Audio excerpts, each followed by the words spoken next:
ஹர ஹர சிவனே அருணாச்சலனே அண்ணாமலையே போற்றி. சிவ ஓம் நம சிவாய.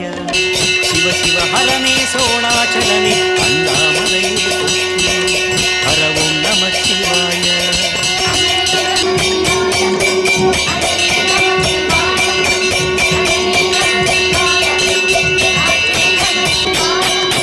புலியின் தோலை இடையில் அணிந்த புனித கடலே போற்றி. சிவ ஓம் நம சிவாய. கலியின் தீமையாவும் நீக்கும் கருணை கடலே போற்றி. ஹர ஓம் நம சிவாய.